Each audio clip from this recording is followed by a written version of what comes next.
Good morning, everybody.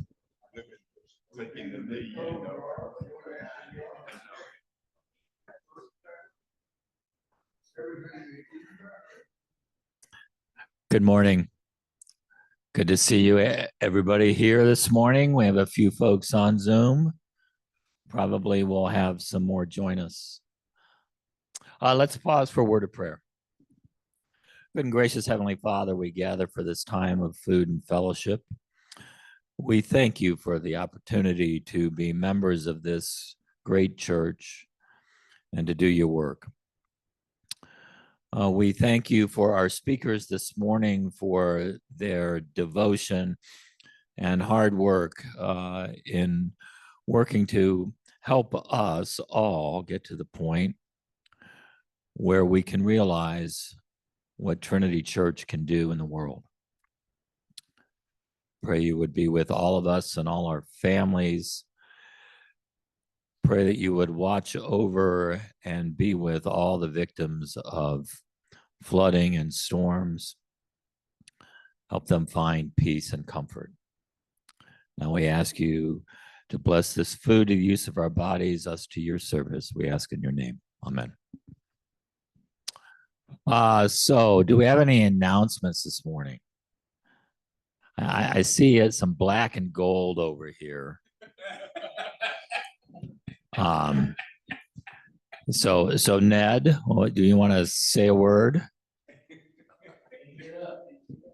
If there was any of y'all who did not watch on the TV last Saturday night, the Vanderbilt Commodores beat the #1 Alabama. What the hell? What's the name of that crap? University of Alabama Crimson Tide in football for the first time in many years. I have two comments about that. You may know that Vanderbilt lost to Georgia State and then beat the #1 team in the country. Does that mean Georgia State should be #1 in the country? And my second comment is for you University of Georgia fans, you couldn't beat Alabama, but we did. That's the end of my announcements. Thank you, Ned. You want Mr. Chairman? Hand the microphone to Mr. Gober, please. Thank you. I just wanted to mention about Emily Beaver's father driving down from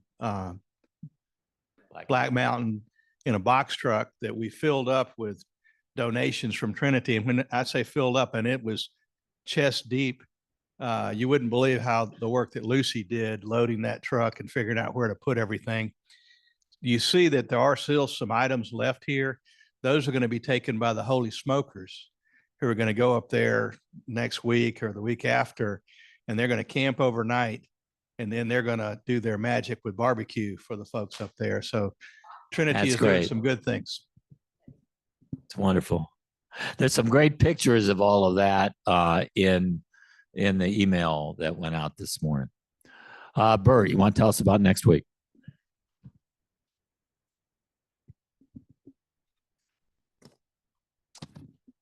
Thank you, Scott, and good morning.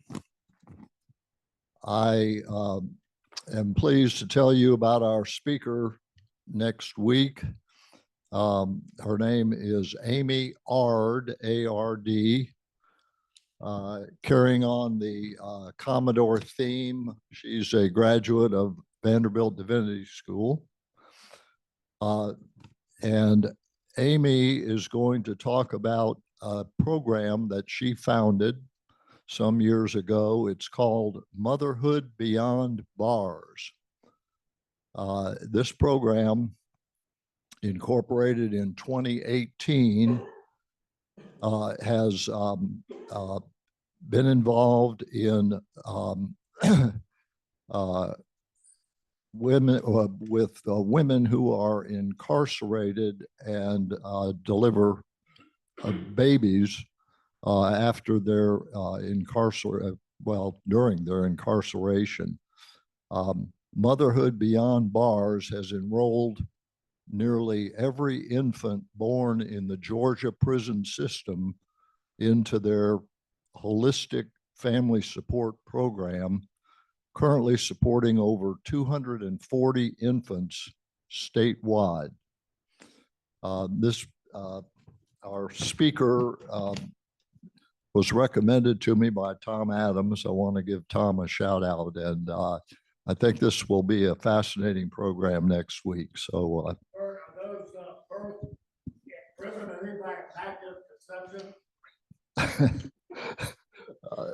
maybe Tom can answer that question for you. I think that program should be put on the table and let him have the nerve to ask her next week.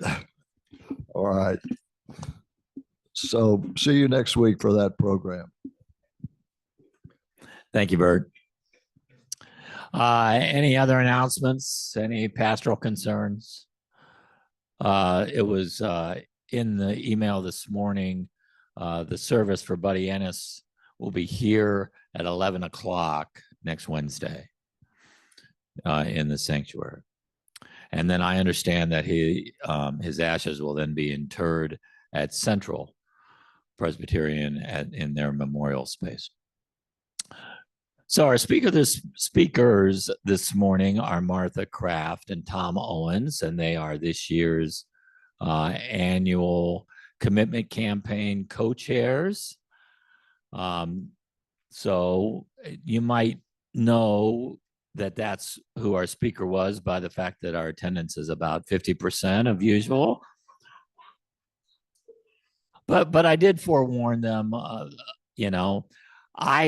I love having the commitment chairs come and speak to us in October every year because it's really important for us to hear what's going on in the church, to hear where we're trying to get to and how it is that we get there.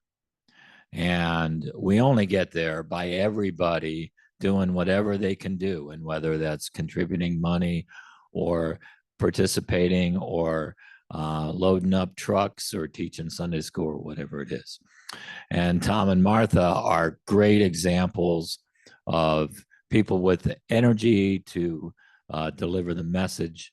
And without anything further, I'm going to leave it to them to do that. Martha, I think you're up first. All right.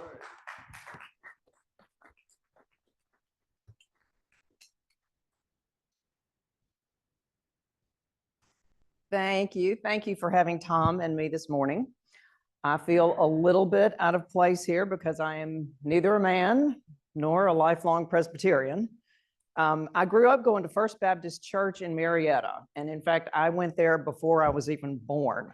So I have lots of examples of how to participate in church from a very early age. My mother's MO was to be there whenever the doors were open. My father was a bit more judicious in his church participation, and he taught me the most about giving his time, talents, and treasures to God. And the funny thing is, I don't remember ever talking about it. I just remember his examples and his actions. Maybe we talked about it, but I don't remember any of that. I watched him invest his time in Sunday school, teaching 13-year-old boys, and I can't imagine anything worse. He also sang in the choir, which is probably how I've learned my love for music. First Baptist owns property at Lake Altoona, and many a Saturday we went up to the church property to clear brush and clean the pavilion or do some kind of upkeep. It was hardly developed at all. I think there was a pavilion and a bathhouse and a boat ramp, but he volunteered to do whatever needed doing to keep the property neat and available for any other events that came up. Of course, the bonus was that sometimes after a cleanup day, we'd stay and we'd go fishing, which was always my favorite part. Daddy was also a talented artist, and he studied fine arts at the University of Georgia. He could draw or paint just about anything. Once I wanted to cut my hair short, so he drew a sketch of me with short hair so I could see what that might look like. He designed and created signs and publicity posters for all kinds of events at the church. Once when the youth choir sang a Christian musical called Tell It Like It Is, he and my uncle, who was also an artist, created a giant reproduction of the musical cover on a 4x8 piece of plywood that stood in the sanctuary to publicize the concert. They built a frame so the plywood would stand vertically. Then Daddy hand painted the music cover art, which looks like a giant colorful pop art poster. And of course, this was long before computers and computer assisted art. So he did this by looking at the original cover, which was about the size of a magazine, and then he recreated it on a 4x8 piece of plywood, which took a lot of time and a lot of talent, but he was happy to give his time to do that. Daddy taught me to give my treasure too. Every Sunday morning at breakfast, he pulled out his box of offering envelopes, which were pre-printed with his name on them. We each had our own boxes. And he wrote a check to put in the offering plate that day. He gave my two sisters and me some change to put into our envelopes. And I would put my little envelope in my little pocketbook, which is probably the only thing in my pocketbook, except maybe a comb. And I dropped my envelope in the offering plate every week. Then when I grew up, I remembered all of those examples and I tried to follow in his footsteps. But what I didn't understand and had no concept of as a child is how many other things must have been pulling at his attention. He and my mother had 3 daughters to raise. So there was homework and band and children's choir and science projects and basketball and youth group and everything else you can think of that we could be involved in. He was the sole breadwinner until my sisters and I were old enough to go to school and my mother went back to her teaching job. So money had to be tight, and giving money to his church was probably not easy at all. But I definitely remember the example he set, not only for me, but for others who witnessed his commitment to supporting the church however he could. You are the role models for those who come behind you. Thank you for your leadership, for your wisdom, and for the example you have set and are setting for others at Trinity Presbyterian Church. People notice. Children and youth notice. Young adults notice. And they model their church and community support on your example. They will remember. And they'll be grateful that they had such strong leaders to follow, just as I am. Thank you.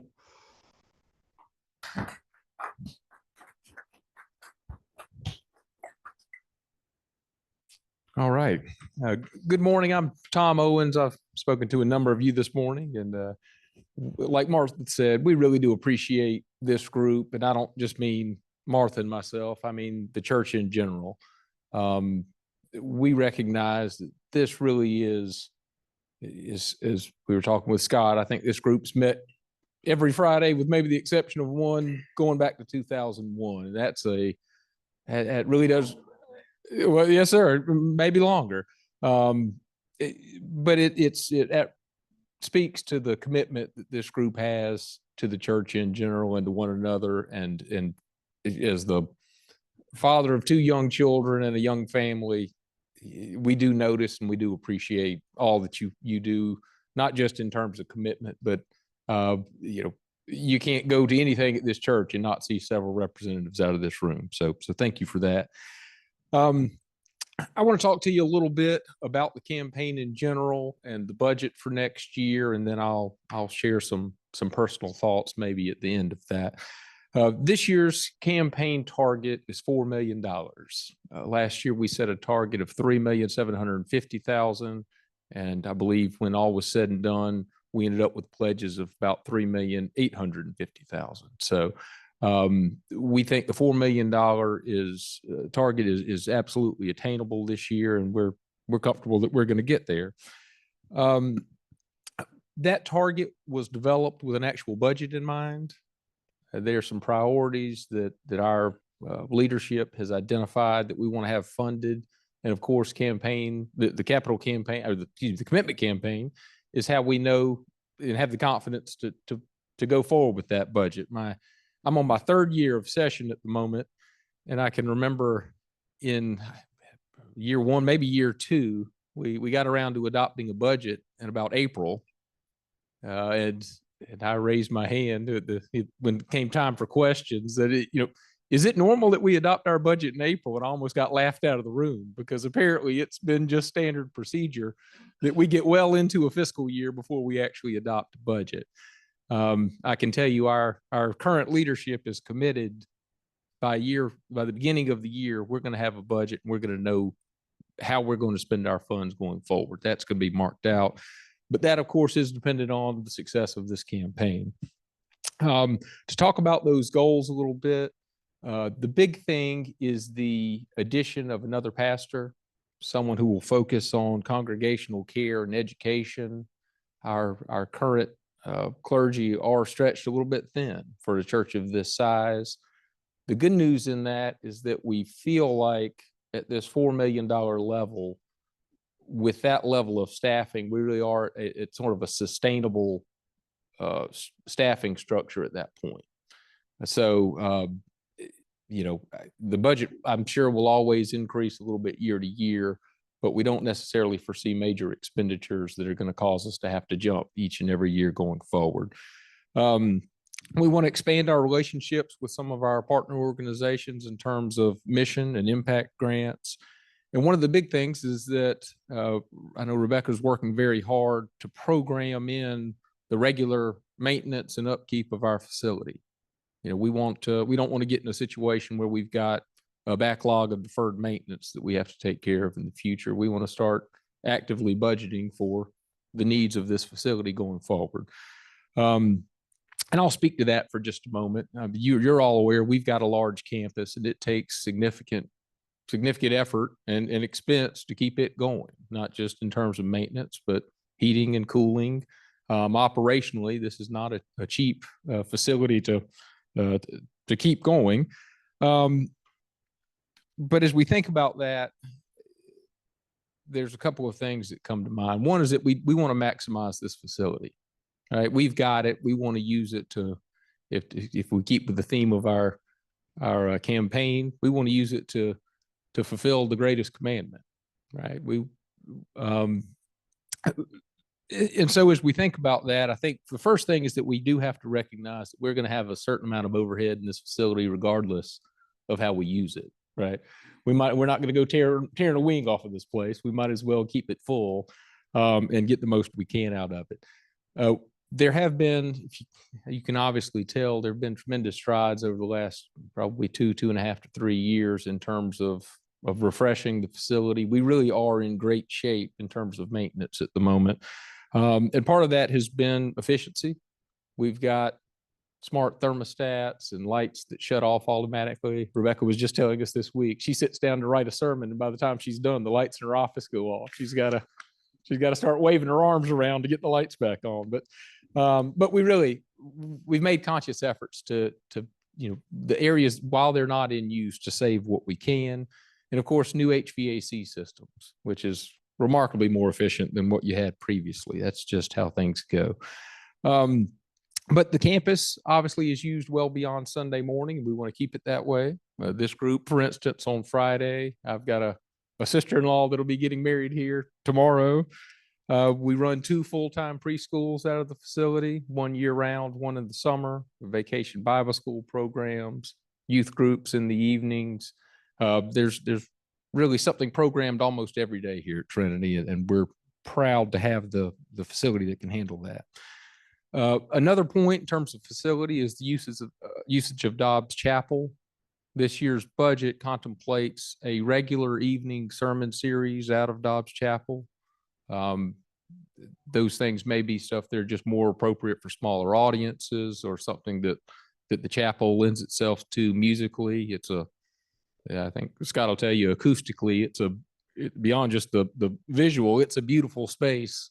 If you've ever stood up at that altar and spoken, you don't need any amplification in that room. It really is remarkable. It's a great place, I think, also to receive some of that type of programming. So that's built into the budget this year. And then lastly, the way you digest overhead is you get more heads. In the time I've been on session, I think our roster's up somewhere probably 80 to 85 people in just 2 or 3 years. That's a really great sign in terms of the growth of our church and how vibrant things are at the moment. Um, to speak personally for a minute, I told you I have a young family and we've been members of the church for 13 or 14 years now. And I frankly, probably like a number of people in my situation, haven't done enough in terms of my commitment financially to the church. And I'm going to bet this is a story that might be familiar to others in the room, but I tell people all the time at my household, I don't tell them I'm the primary earner, but I do tell them that I'm the non-voting chair of the finance committee at my house. I'm in charge of keeping track of where we stand financially, and that extends to what we give to the church. And I think it is easy, particularly for people sort of in my age bracket, you start lining up what are all your responsibilities. And that's mortgages and taxes and tuition and insurance. And it's very easy for us to put our commitment to the church near the bottom of that list. It's a thing that nobody sees, and it's easy not to make it a priority. What I'd say about that is that's something I teach Sunday school regularly. We really are making a concerted effort from that group, and to encourage them to give more. And I believe that's paying dividends. We get updates on how the campaign is going, and across the board, I've been moved by how commitments this year compare to last. The vast majority of what we've received to date not only are doing what they did last year, but more. In general, some of them are substantially more than they have been in the past. I'm moved by that. Specifically to that age group I'm speaking to, we really are seeing some folks in that group step forward, and I think we are growing some significant givers to our church, and I hope you'll all take some comfort in that. To speak to that, one thing last March really struck me. There was a confession in church in the bulletin, and as I read it, it was so significant. I got my phone out and snapped a picture of it because it hit me personally. Tom Farmer, his words were, "When we seek wealth over well-being for ourselves and our neighbors, we are governed by fear and scarcity despite your faithful provision to us." And I really, that's a message I've repeated with some of my friends, that when you recognize and you truly believe in that faithful provision, it changes your whole outlook on what you can afford to give. And that's sunken in with me. And anyway, I make that comment again, believing that a lot of you probably recognize that point in your life. So anyway, thank you all for all that you've done. Martha and I will take questions. We may have limited ability to answer your questions, but we'll do our best. But again, we really do recognize the commitment that this group has made year after year and decade after decade. And I want you to know how much we appreciate it.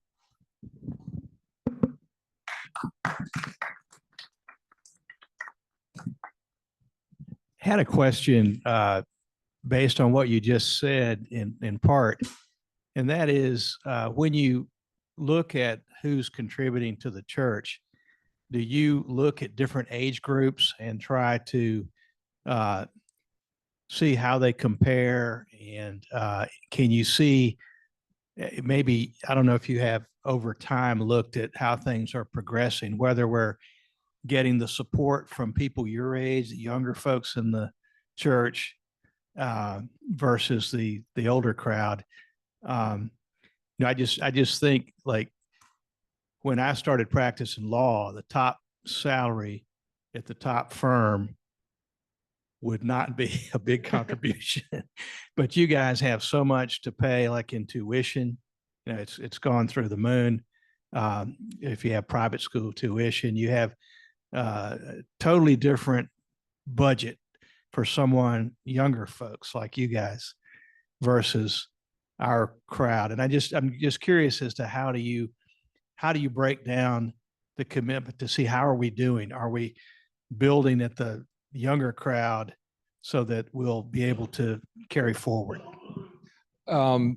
So we don't have specific information necessarily. I mean, but I think we are able to bracket that pretty well just based on knowing who everybody is. But we certainly have that issue. And I think that's probably true at almost any church you go to in America, that you have a older generation that shoulder a disproportionate burden in terms of what they give to the church.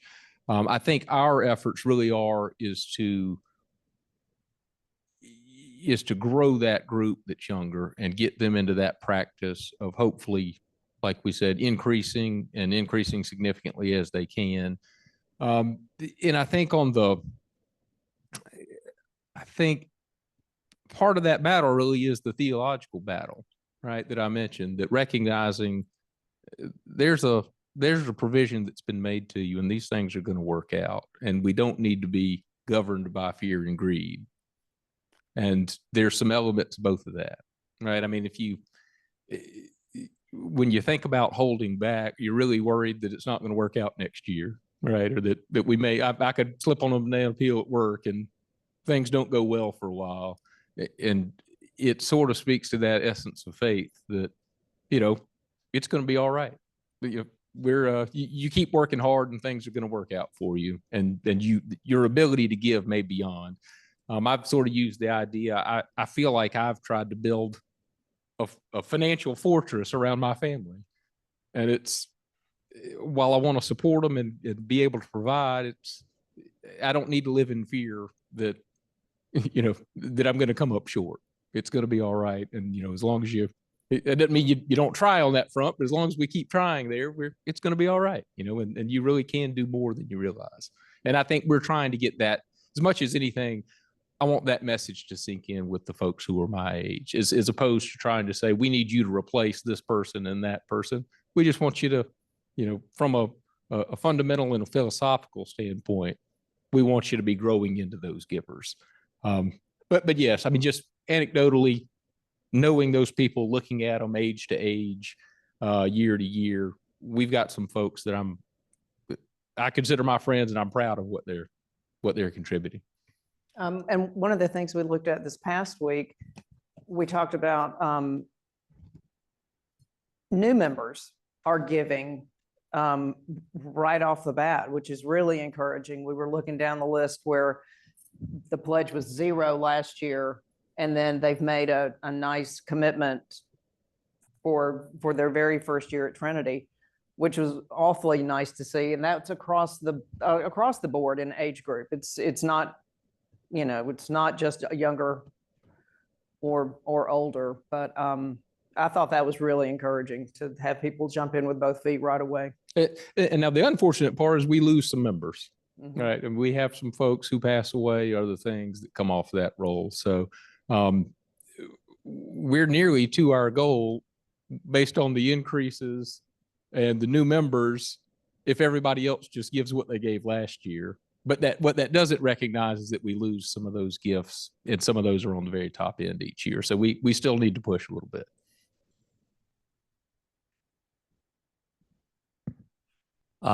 So Tom and Martha, what are you seeing in terms of, I'm assuming this is not the only group that you've spoken with, either, formally or, informally or whatever.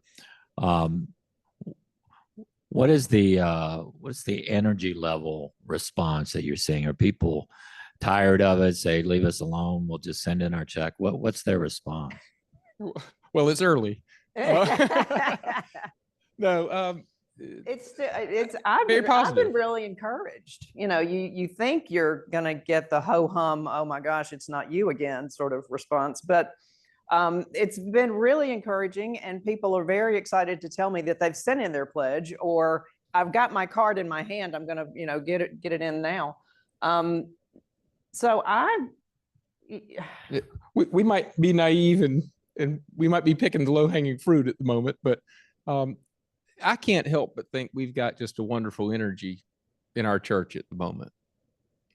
I mean, yeah. and that I believe that flows through to commitment. And I mean, we've got not just the new members. I think we're energized as a congregation, and I think we're just in a really great spot. So I'm very encouraged by everybody we've talked to so far. Wait, Tom, hang on a sec. Pledge. Hang on. I assume the session, do you know the increase that you got from that group? Don't know the increase. I do know that 100% of session and trustees did pledge. That's right. I don't know the increase we got from that group. But again, as of basically week one of the campaign, we were up 6 figures in terms of increases and new gifts that weren't donors. So again, And we're very about encouraging. 34-35% of goal as of this past Monday. Tom and I get an update every Monday. So that was where we were this past Monday. So we've got Yep. 5 more days. I was in Lucy's office yesterday looking for a midweek update, and our staff is our staff's out at some training, so I wasn't able to get one. But it's exciting to see what's coming in, and they've got a number of cards that aren't counted just yet. So I'm hoping for another good update this week. Do we have a question from Zoom people? I'll ask a question. This is George Parson. How did we do last year, Tom and Martha, on pledging units? And what do we hope the number of pledging units will be in this campaign? 1 month. Martha, I want to say I think I might. have- she'll have it exactly. I think I want to call test me. Is it 476?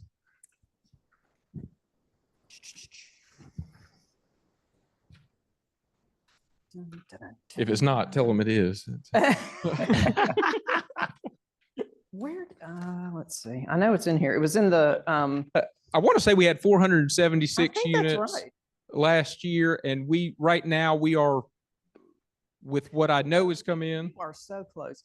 478. 478, excuse me, 478. is what we had come in last year.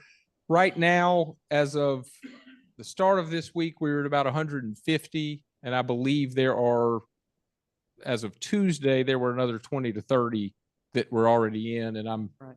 with us kicking off last Sunday, I hope we've got even more of that in by the end of this week. Thank you.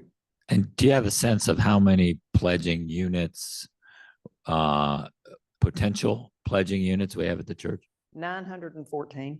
914. I'm not making that up. It's right here. Yeah. That's how many pledge packets were mailed out this year. And that's, we want to try to find those people. I would say we probably send some cards out to folks that it's optimistic that we're going to get something back from. I mean, I don't want us to say half of our units give, but I mean, the numbers it's a little over half. I think that probably includes some children who are in college or don't live with parents. But you're right. If the better we can do on that group, we'd love to get some of those in.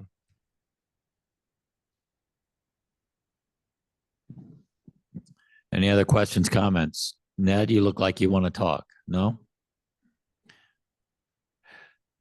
Ned is going to contact Vanderbilt and all of the Vanderbilt alumni and let them know that he goes to Trinity Presbyterian Church and he's a big Vanderbilt supporter. And maybe we'll get some outside donations.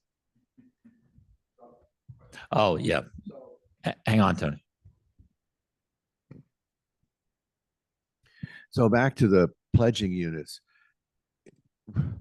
How does this church stand relative to all the other churches in the Presbyterian church system and to all Christian churches in the country? Basically, I think that's a typical experience, about half and half. Isn't that right? Isn't that about right? I would think that's accurate. I don't have that specific information, but I think there are some things that are probably true of most congregations, and that may be one of the unfortunate things that is. Anything else? Does anyone need a pledge packet? I have spares. That's shocking. And Scott, I would also add, if you have a group you'd like us to speak to or reach out to, please let us know. Is one. And the second one is, if you haven't done so, please go ahead and get that card in and let us know where you are. It just, you might save us a little effort down the road from having to track you down and ask you where it is. So, and encourage your friends to do the same. The more of those we can get in, the less people we're going to have to find at the back end of this campaign. So, again, we really do appreciate all that you do. Well, Tom and Martha, we as a congregation certainly appreciate everything that you're doing in all of this. And thank you again so much for being here this morning. Thanks for having us.